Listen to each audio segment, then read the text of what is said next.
Sizinlə ideal paxlava reseptimi bölüşürəm. Əvvəlcə şərbəti hazırlayaq. 500 qram şəkər tozuna 2 stəkan su əlavə edirik. Qaynayanda 1 çimdik limon duzu atırıq və 15 dəqiqə qaynayır. Ocağı söndürəndə 1 yemək qaşığı bal əlavə edib qarışdırırıq və hazırdır.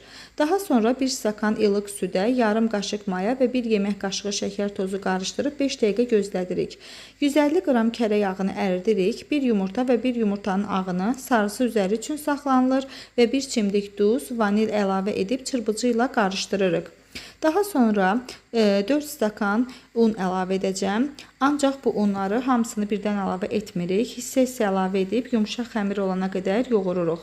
450 qram qoz və 1 stəkan yarım şəkər tozu və 1 çay qaşığı hili mən əvvəlcədən hazırlayıb içlik formasına salmışdım. Daha sonra isə bu xəmirdən 12 kündə əmələ gəlməlidir. Kündələrin ikisi böyük və 10 ədədi kiçik olmaqla əvvəlcədən hazırladığımız qaba qoyub streçlə örtürük və başlayırıq yaymağa. Deməli qızlar, 12 qatdan ibarət olacaq paxlavamız. İlk qatı təbii ki yağlayırıq və ikinci qatdan başlayırıq içliyi səpməyə. Və gördüyünüz bu formada paxlavanı yığırıq. Son 2 qata da içlik vurmayacağım. Sonra yumurtaya 2 yemək qaşığı süd qatıb, üzərinə çəkib qozları düzürük. Paxlavanın əsas püf nöqtəsi də odur ki, onu 10 dəqiqə buzluqda saxlayanda belə rahat formada kəsmək mümkün olur.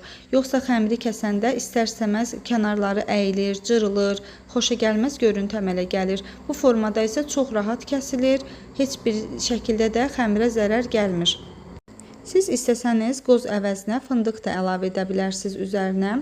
Yəni zövqə görə badam və yaxud da başqa nəylənsə də əvəz edə bilərsiniz.